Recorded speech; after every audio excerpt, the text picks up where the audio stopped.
Hello, and this is our fourth video in goal setting skills.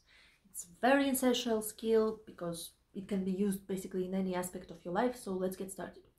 In the previous video, we discussed what we need to set realistic goals and to actually achieve them. We can compare it to a hiking trip. First of all, we need our fundamentals covered, like equipment, like food and water and so on. About this, we made the first video. Then we need to have a clear map of where we go in of the area. This map needs to be correct, up to date and so on. In order to have clear map, in this metaphor, we need to have clear thinking without any cognitive distortions or without too much cognitive distortions. And in order to get this clear thinking, you need to pass my basic cognitive skills training. I hope you do. So this is second, and third, we need to know exactly where we are on the map. And we have been dealing with it in the previous videos. And then we need to know where we want to be on the map.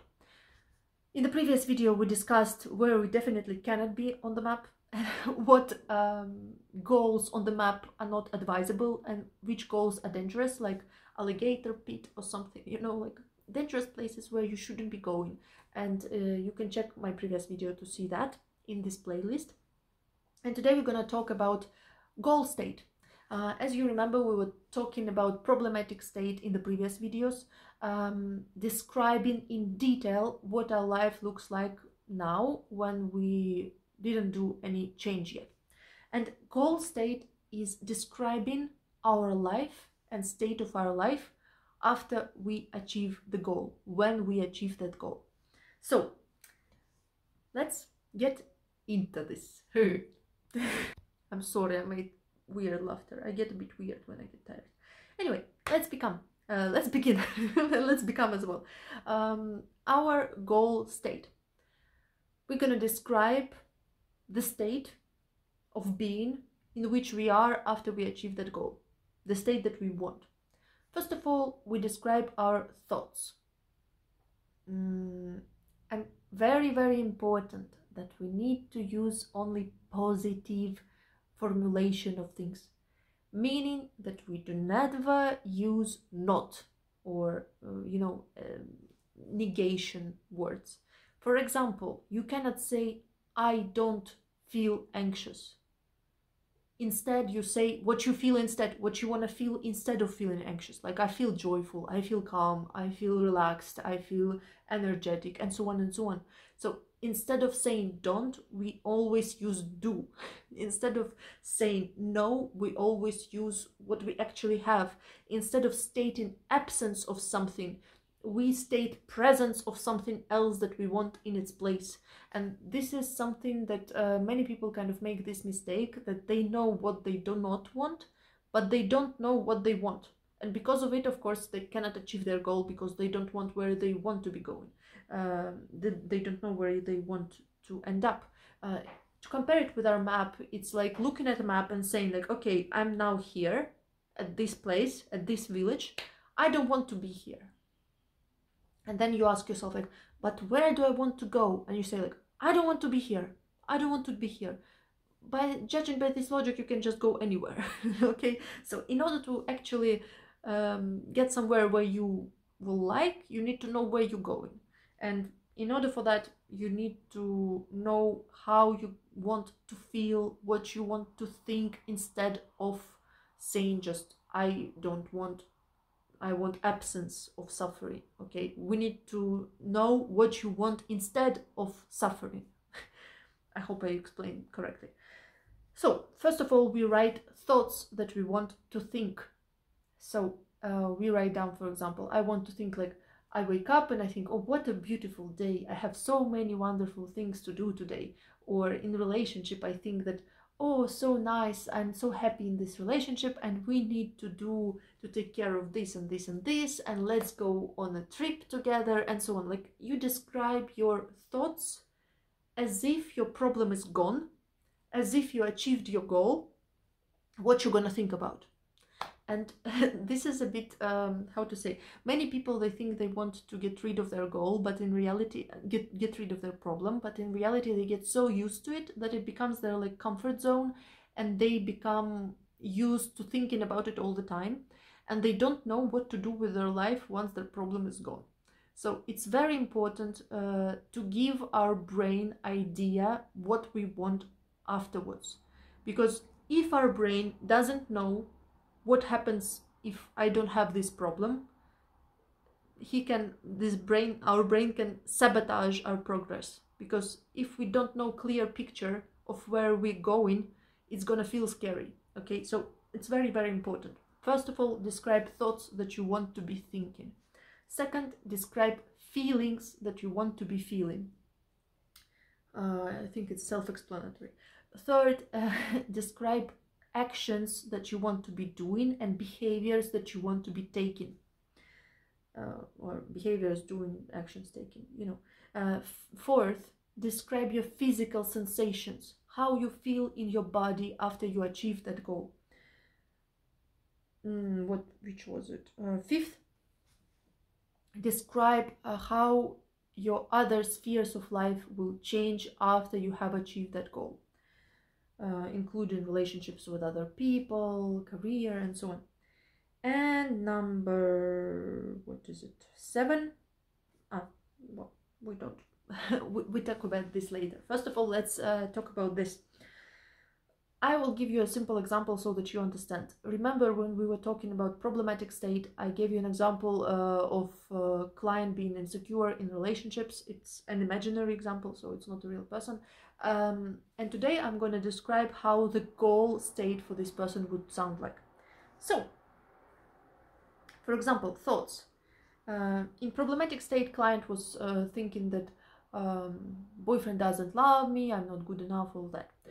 Instead, our goal thoughts are that I'm so wonderful, I have a wonderful relationship, I'm feeling so loved, I'm so lucky, I'm so happy. Oh, what we can do in the next year, what plans we can have for our relationship, you know, or my relationship are a safe foundation for me so that I can explore other things in life. It's so wonderful. You know, like this kind of positive thoughts that we want to be thinking. Of course, I'm making it example a bit silly, so don't be too strict. Don't be too strict. Anyway, first of all, thoughts, then feelings. In the previous problematic state, the client was feeling anxious, angry, jealous, and so on. And in goal state, she wants to feel relaxed, calm, secure.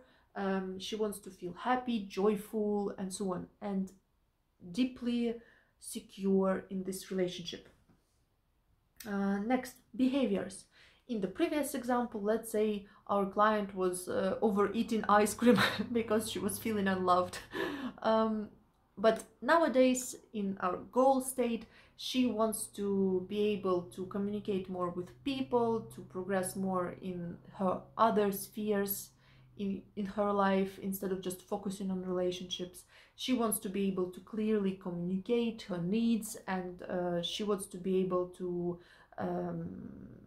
adapt like different strategies to meet these needs and so on. All these are characteristics of behaviors. Or she wants to be able to emotionally regulate herself and not get like you know, very, very upset when boyfriend says something wrong. These are behaviors. Number 4 is physical sensations. The client in the past used to sleep poorly, used to feel anxious often, used to not eat well enough, let's say, because of all these anxieties about relationships. In the goal state, she will feel relaxed in her body, she will not feel stiff in her neck, she will not feel like hunched over like this, insecure and upset.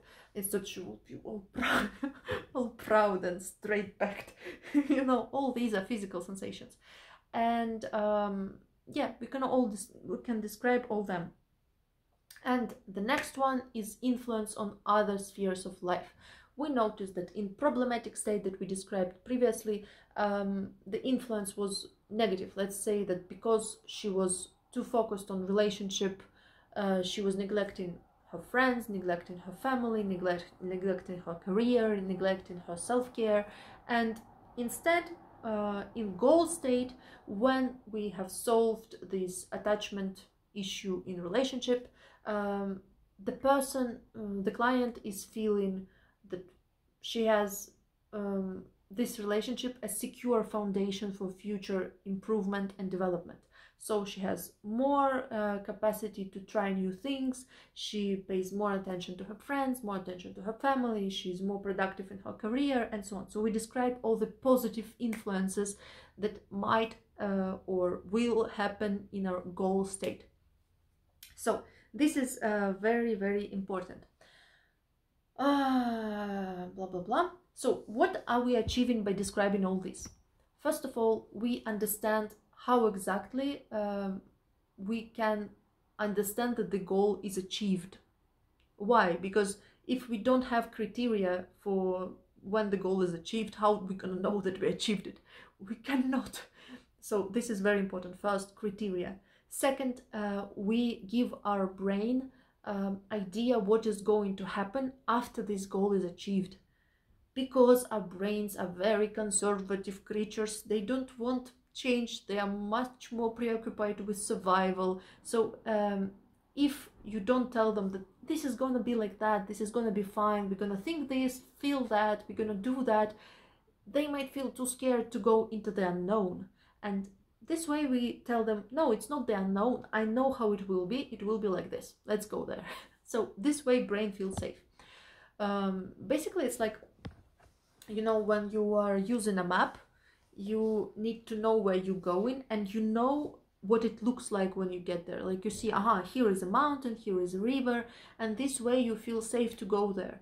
But if on your map there is like a blank place and you don't know what is there, of course you would be scared to go there, because what if there are alligators there?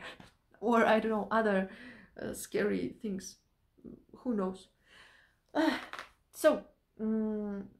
And third influence, this exercise gives you motivation to actually achieve all those wonderful things, because you see how this change gonna influence your life in general, how much better your life quality can become because you achieve this goal. So it's really motivational as well.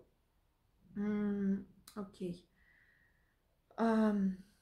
Next thing to describe our goal state is describe what still will not be perfect. This is very important to make our goal state more realistic.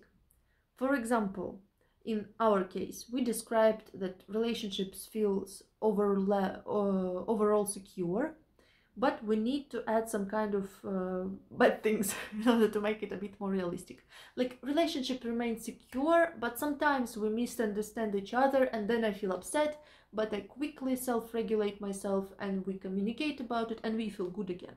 Okay, so we do not want to describe some kind of perfect picture where you never have tiredness, where you never have conflicts, where you never have challenges, and so on. It's just not possible and kind of useless. Instead, we described our goal state, and then the last point, what is it, seventh? Yeah, we write down exceptions. We write down how still our life will not be perfect then. Like, for example, yes, you made your relationship with your boyfriend wonderful, but it doesn't mean that your boyfriend changed and became a completely different person. Maybe they still are introverted, let's say, and they cannot spend so much time with people. Or yes, you learned some kind of emotional regulation skills and you learned how to control yourself better, but let's say you still have, like, when something very stressful happens, you can still get upset. And yes, you, for example, are doing some kind of dream job that you wanted, but still, even in this dream job, there are still some challenges sometimes, there are still stressful moments sometimes, there are still some boring moments. So we need to add some kind of real life nuances to our rosy picture. So it's not all rose, so it's not all like unicorns, you know. And this will be our goal state description. And I recommend you describing this and actually writing down and rereading regularly, especially if, like, let's say for the next week, like rereading it every day. and maybe adding something or correcting something. It's very, very important. Why? Because our brain, it kind of doesn't see much difference between something imagined and something real. If we imagine things well, our brain takes them for reality. And the more you reread this thing, the more you imagine it, the more your brain gets used to it, and the more it starts to feel comfortable in it. And our goal state should feel comfortable for us. It should feel safe for us. And then it will become much easier to go there, because we won't be so afraid. Because change is scary. That's accepted. Change is scary for most people. Yes, so this is the end. We described our goal state, and in the next video we're gonna do magic question, miracle question exercise, and in the video after that we will end up making finishing our goal setting, and then maybe one video to discuss how to achieve this goal, or actually maybe it will be a different playlist. I will think about it, but so far I remind you that I really want you to share this video, send it to your friends, share it in your social networks, describe your experiences in comments. I really love reading the comments, and I really love seeing that you are live people, and I can feel like we are having some kind of dialogue and some kind of dynamic going on, instead of me just talking to myself, even if it's also nice to talk to smart person. Sorry, I'm weird. I'm a bit tired, and I become a bit weird when I'm tired. Yeah, so this is it. If you want your goal state to be checked, you can even write it down in the comments, and I will take a look and I will tell you if something needs to be corrected or if it's okay. And remember, most importantly, that goal state should be described not as absence of something bad, but as presence of something good. So instead of saying I don't feel anxious, you write down I feel calm. Okay, so not absence but presence. And I see you in the next videos. Bye bye.